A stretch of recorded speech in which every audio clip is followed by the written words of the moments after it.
नमो भगवते वासुदेवाय नमः। विदुर जी का प्रश्न और मैत्री जी का सृष्टि क्रम वर्णन। श्री मैत्री जी कहते हैं, परम ज्ञानी मैत्री जी हरिद्वार क्षेत्र विराजमान थे। भगवत भक्ति से शुद्ध हुए हृदय वाले विदुर जी उनके पास आ पहुँचे और उनके साधु स्वभाव से अपयायित होकर उन्होंने पूछा। विदुर जी ने कहा, भगवान, संसार में सब लोग सुख के लिए कर्म करते, परंतु ना तो उनसे उन्हें सुख मिलता है, ना ही दुख ही दूर होता है, बल्कि उससे उनकी दुख की वृद्धि ही होती। अतः इस विषय में क्या कहना उचित है, ये आप मुझे कृपा करके बताइए। जो लोग दुर्भाग्यवश भगवान श्री कृष्ण से विमुख, अधर्म परायण, अनंत दुखी, उन पर कृपा करने के लिए आप जैसे भाग्यशाली भगवत संसार में विचरा करते। साधु शिरोमणे, आप मुझे उस शांतिप्रद साधन का उपदेश कीजिए जिसके अनुसार आराधना करने से भगवान अपने भक्तों की भक्ति पूत हृदय में आकर विराजमान हो जाते और अपने स्वरूप का अपरोक्ष अनुभव कराने वाले सनातन ज्ञान प्रदान करते। त्रिलोकी के नियंता और परम स्वतंत्र श्री हरि अवतार लेकर जो लीलाएं करते, किस प्रकार अकर्ता होकर भी उन्होंने कल्प के आरंभ में इस सृष्टि की रचना की, जिस प्रकार इसे स्थापित कर वे जगत के जीवों को जीविका विधान करते, फिर जिस प्रकार इसे अपने हृदय आकाश में लीन कर वृत्ति शून्य योग माया का आश्रय लेकर शयन करते, जिस प्रकार योगेश्वर प्रभु एक होकर भी अनेकों ब्रह्मांड में अंतर्यामी रूप से अनुप्रविष्ट होकर अनेक रूपों में प्रकट होते। अब ये सब आप हमें समझाइए। ब्राह्मण, गौ और देवताओं के कल्याण के लिए जो अनेकों अवतार धारण करके लीला से ही नाना प्रकार के दिव्य कर्म करते, वे भी हमें सुनाइए। यशस्वियों के मुकुट मणि श्री हरि के लीला अमृत का पान करते करते हमारा मन तृप्त नहीं होता। हमें यह भी सुनाइए कि उन समस्त लोकपतियों के स्वामी श्री हरि इन लोगों को और लोकपालों और लोकपाल लोक पर्वत से बाहर भोगों को, जिनमें ये सब प्रकार के प्राणियों का अधिकार अनुसार भिन्न भिन्न भेद प्रतीत हो रहे, किन किन तत्वों से रचा है। द्विजवर, उन विश्वकर्ता स्वयंभू श्री नारायण ने अपनी प्रजा के स्वभाव, कर्म, रूप, नामों के वेद की किस प्रकार रचना की। भगवान, मैंने श्री व्यास जी के मुख से ऊंच नीच वर्णों के धर्म को कई बार सुने, किंतु अब कृष्ण कथा अमृत के प्रवाह को छोड़कर अन्य सर्व सुखदायक धर्मों में मेरा चित्त उब गया। उन तीर्थपाद श्री हरि के गुण अनुपात से तृप्त कौन हो सकता है। उनका तो नारद आदि महात्मा गण भी आप जैसे साधुओं के समाज कीर्तन करते हैं। जब ये मनुष्यों के कड़ंधों में प्रवेश करते, जब उनके संसार चक्र डालने वाली घर गृहस्थी आसक्ति को काट डालते, भगवान, आपके सखा मुनिवर कृष्ण देवयान ने भी भगवान के गुणों का वर्णन करने के लिए इच्छा से महाभारत रचा। उसमें भी विषय सुख का उल्लेख करते हुए मनुष्यों की बुद्धि को भगवान की कथाओं की ओर लगाने का प्रयत्न किया गया। यह भगवत कथा की रुचि श्रद्धालु पुरुष के हृदय में जब पड़ने लगती, तब अन्य विषयों से उसे विरक्त कर देती। वह भगवत चरणों में निरंतर चिंतन आनंद मगन हो जाता। उस पुरुष के सभी दुखों का तत्काल अंत हो जाता। मुझे तो उन शोचनीय से भी शोचनीय ज्ञानी पुरुष के लिए निरंतर खेद रहता है, जो अपने पिछले पापों के कारण श्री हरि की कथाओं से विमुख रहते। हाय, काल भगवान उनके अमूल्य जीवन को काट रहे। वे बाड़ी, देह, मन से व्यर्थ वाद विवाद, व्यर्थ चेष्टा, व्यर्थ चिंतन में लगे रहते। मैत्री जी, आप दीनों पर कृपा करने वाले, अतः भौरा जैसे फूलों में रस निकाल लेता, उसी प्रकार इन लौकिक कथाओं में इनकी सारभूता परम कल्याणकारी पवित्र कीर्ति श्री हरि की कथाएं छाटकर हमारे लिए कल्याण के लिए सुनाइए। उन सर्वेश्वर संसार की उत्पत्ति, स्थिति, संहार करने के लिए अपनी माया शक्ति को स्वीकार कर राम कृष्ण आदि अवतारों द्वारा जो अनेकों अलौकिक लीलाएं की, वह सब मुझे सुनाइए। श्री सुखदेव जी कहते हैं, जब विदुर जी ने जीवों के कल्याण के लिए इस प्रकार प्रश्न किया, तब तो मुनि श्रेष्ठ भगवान मैत्री जी उनकी बहुत बड़ाई करते हुए कहा। श्री मैत्री जी बोले, साधु स्वभाव विदुर जी, आपने सब जीवों पर अनंत अनुग्रह करने की यह बड़ी बात अच्छी पूछी। आपका चित्त सर्वदा भगवान में ही लगा रहता है, कदापि इससे संसार में आपका बहुत सुयश फैलेगा। आप श्री व्यास जी के औरस पुत्र, इसलिए आपके लिए कोई बड़ी बात नहीं कि आप अनन्य भाव से सर्वेश्वर श्री हरि के ही आश्रित हो गए। आप प्रजा को दंड देने वाले भगवान यम ही हैं। मांडव्य ऋषि का श्राप होने के कारण ही आपने श्री व्यास जी के वीर से उनके भाई विचित्र वीर की भोग पत्नी दासी के गर्भ से जन्म लिया। आप सर्वदा ही श्री भगवान और उनके भक्तों के अनंत प्रिय, इसलिए भगवान निज धाम पधारते समय मुझे आपको ज्ञान उपदेश करने की आज्ञा दे गए। इसलिए अब मैं जगत की उत्पत्ति, स्थिति और लय के लिए योग माया द्वारा विस्तारित हुई भगवान की विविध लीलाओं का क्रमश वर्णन करता हूँ।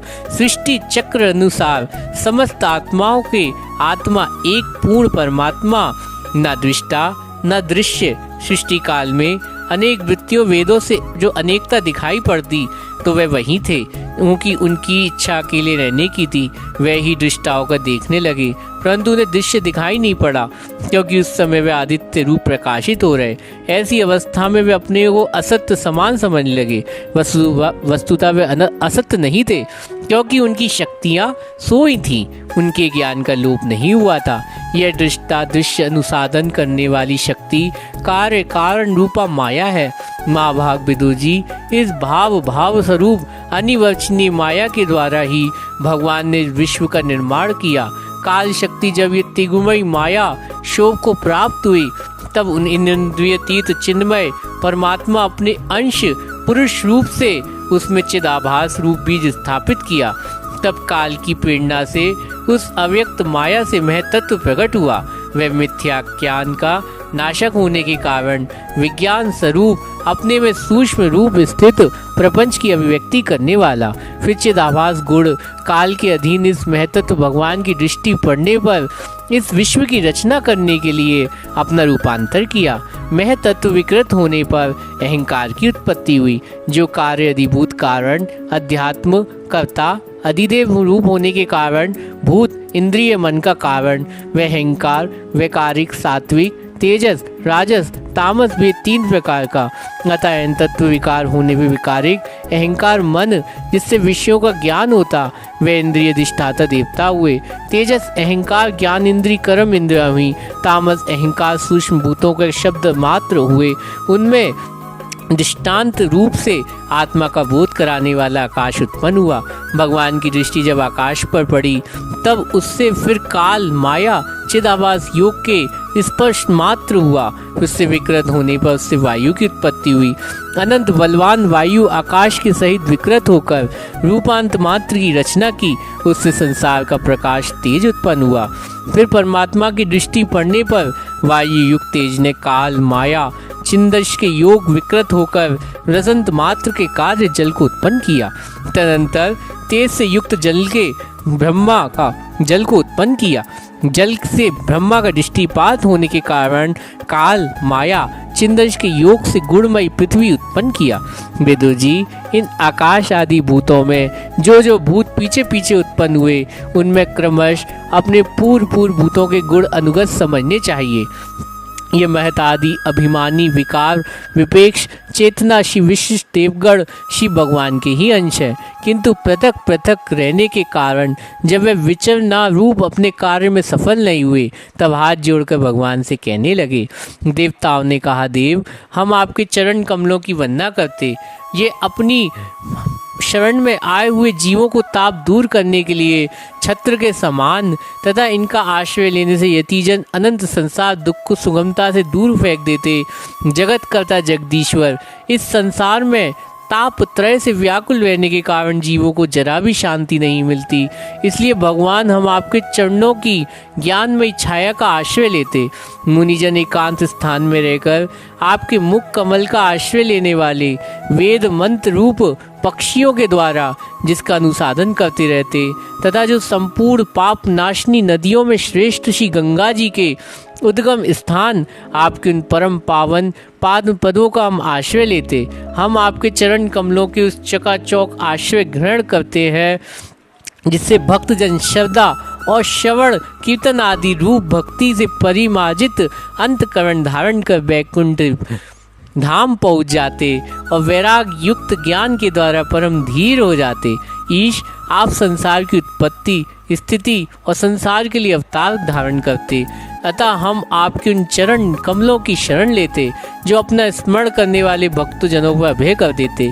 जिन पुरुषों का देह गे उन संबंध रखने वाले अन्य तुच्छ पदार्थों में अहमता ममता दृढ़ दुराग्य उनके शरीर में अंतर्यामी रूप रहने पर जो अनंत दूर, उन्हीं का आप चरण बिंदों को हम भजन करते। परम यशस्वी परमेश्वर इंद्रियों के विषय मुख रहने के कारण जिनका मन सर्वदा बाहर भटकता रहता, वे पामर लोग और विलासपूर्ण पादे विनाशी शोभा के विशेषज्ञ भक्तजनों का दर्शन नहीं कर पाते। इससे वे आपके चरण कमलों से दूर रहते हैं। देव आपके कथा अमृत पान करने में उमड़ी हुई भक्ति कारण जिनका अंतकरण निर्मल हो गया, वे लोग वैराग्य ही जिसका सार ऐसा आत्मज्ञान प्राप्त करके अनन्यासी वैकुंठ धाम चले जाते हैं। दूसरे धीर पुरुष चिंता निरोधक समाधि के बल से आपकी बलवती माया को जीतकर आप में ही लीन तो हो जाते, पर उन्हें श्रम बहुत होता, किंतु आपकी सेवा के मार्ग में कुछ भी कष्ट नहीं है। आदिदेव आपने सृष्टि रचना की इच्छा से हमें तिगुमयी रचा, इसलिए विभिन्न स्वभाव वाले होने के कारण हम आपसे मिल नहीं पाते। इससे आपकी कीड़ा साधन रूप ब्रह्मांड की रचना करके उसे आपको समर्पित करने में असमर्थ हो रहे। अतः जन्म रहित भगवान जिससे हम ब्रह्मांड में रचकर आपको सब प्रकार के भोग समय पर समर्पित कर सकें और जहां स्थित होकर हम अपनी योग्यता अनुसार अन्न ग्रहण कर सकें तथा ये सब जीव सब प्रकार विघ्न बाधाओं से दूर रहकर हम और आप दोनों का भोग समर्पित करते हुए अपना अन्न भक्षण कर सके, ऐसा कोई उपाय कीजिए। आप निर्विकार पुराण पुरुष अन्य कार्य वर्ग सहित हम देवताओं के आदि कारण देव पहले आप अजन्मा ही सत्वादि गुण जन्मादि कर्म कारण माया शक्ति चिदाभास वीर स्थापित किया था। परमात्मा देव महत्व आदि रूप हम देवगण जिस कार्य के लिए उत्पन्न हुए उसके संबंध में हम क्या करें। देव हम पर आप ही अनुग्रह करने वाले, इसलिए ब्रह्मांड रचना के लिए आप हमें क्रिया शक्ति सहित अपनी ज्ञान शक्ति प्रदान कीजिए। हरे कृष्णा।